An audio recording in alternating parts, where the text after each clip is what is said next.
안녕하세요, 여러분. 오늘은 내년에 만 65이 되시는 분들, 그리고 곧 대상이 되실 분들을 위해 기초연금을 어렵지 않게 한 푼도 안 놓치게 챙기는 방법의 이야기로 풀어드리겠습니다. 딱 한 줄만 먼저 기억해 주시면 좋겠습니다. 기초연금은 신청해야 받습니다. 알아서 들어오지 않습니다. 이야기 시작 전에 한입 요약만 살짝 드리겠습니다. 이해 2025년 기준으로 혼자 사시는 분은 228만 원, 부부 가구는 364만 8천 원 안쪽의 소득 인정액이면 기초연금 대상 가능성이 큽니다.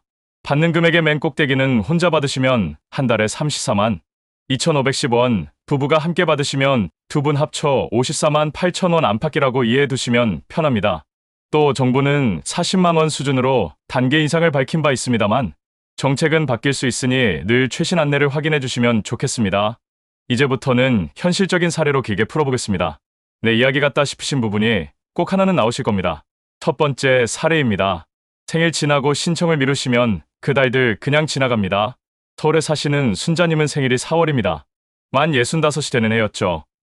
주변에서 다들 생일이 있는 달에 한 달 전부터 신청할 수 있다고 알려드렸는데 바쁘다는 이유로 미루다 보니 7월이 되어서야 주민센터를 찾으셨습니다. 상담 결과 그동안의 달들은 소급이 안 됩니다. 그래서 5월과 6월 몫은 그냥 날아갔습니다. 순자님이 제일 아까워하신 말씀이 있습니다. 그대 그냥 한 번만 갔으면 되는 건데. 맞습니다. 한 번만 가면 됩니다. 혹시 이 영상을 보시는 분들 중에 생일이 다가온다 싶으시면 그 달에 한 달 전부터 가능한 점 꼭 기억해 주십시오. 신청은 주민센터, 국민연금공단지사 또는 복지로 누리집에서 하실 수 있습니다. 거동이 불편하시면 찾아뵙는 서비스도 요청 가능하니 너무 걱정하지 않으셔도 됩니다. 두 번째 사례입니다. 알바를 하셔도 받으실 수 있습니다. 근로소득 공제 덕분입니다. 경기 용인에 사시는 동철님은 경비미와 겸직으로 하루 4시간 남짓 일하십니다. 나 같은 알바 소득도 불리한 거 아닌가요? 하고 물으셨는데 결과는 반대였습니다. 기초연금 계산에서는 근로소득의 일정 금액을 먼저 빼주고 거기에 30%를 추가로 더 빼줍니다. 그래서 정식으로 신고된 근로소득은 오히려 유리한 경우가 많습니다. 동철님은 상담사와 월평균 소득, 근무 형태, 4대 보험 가입 여부를 차근차근 확인했고 소득 인정액이 기준 안쪽으로 들어오면서 기초연금을 받게 되었습니다. 팁을 하나만 보태면 근로소득은 본인과 배우자 각각 따로 공제가 적용되므로 부부가 함께 일하셔도 두 분 각각 공제가 붙습니다. 덕분에 생각보다 부부가 함께 받는 경우도 적지 않습니다. 세 번째 사례입니다.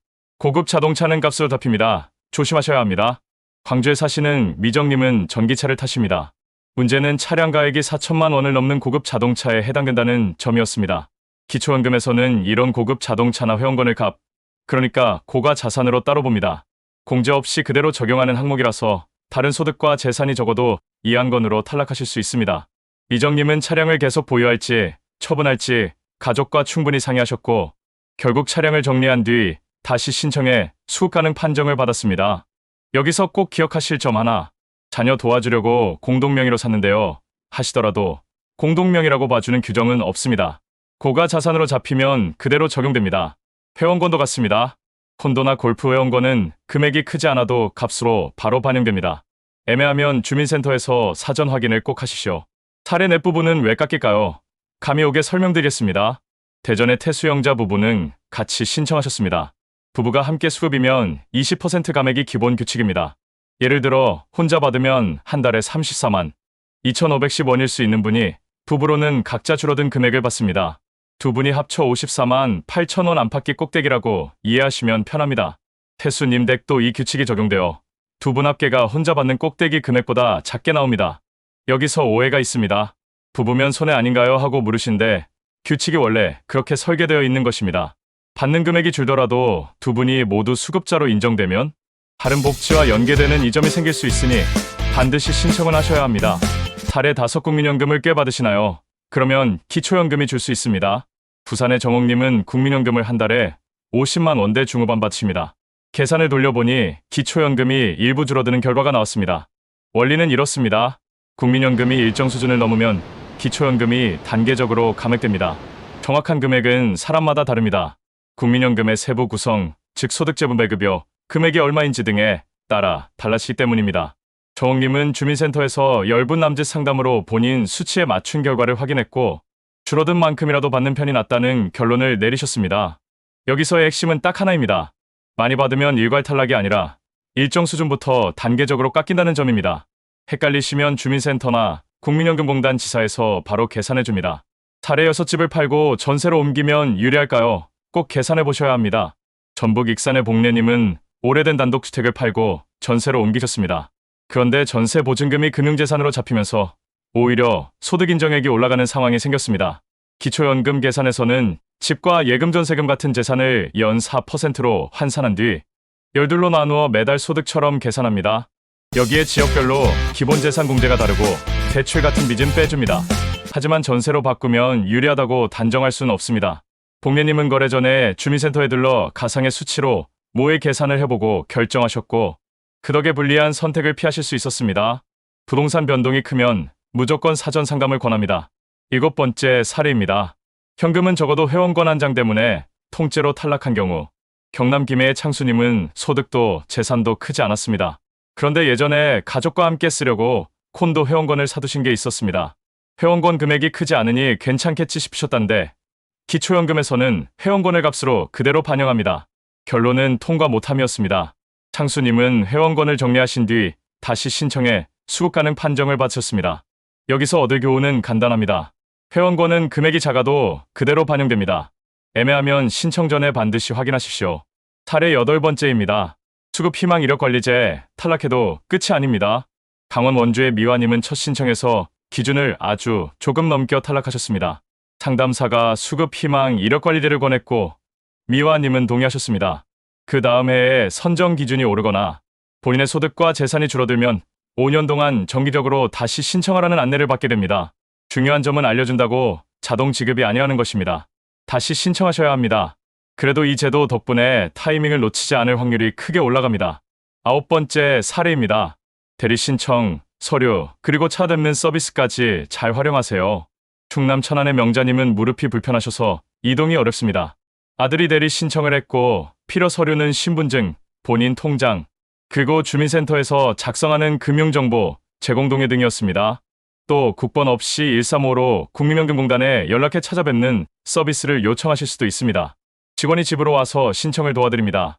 명자님은 대리 신청으로 접수를 마치고 심사가 끝난 다음 달부터 연금을 받기 시작하셨습니다. 참고로 지급일은 매달 25일 전후로 잡혀 있습니다. 통장으로 들어옵니다. 10번째 사례입니다. 무료로 사는 집이라도 소득으로 잡히는 경우가 있습니다. 경북 포항의 영수님은 아드님 집에서 무료로 지내십니다. 여기에는 무료 임차 소득이라는 개념이 있어서 상황에 따라 일정 금액이 소득처럼 반영될 수 있습니다.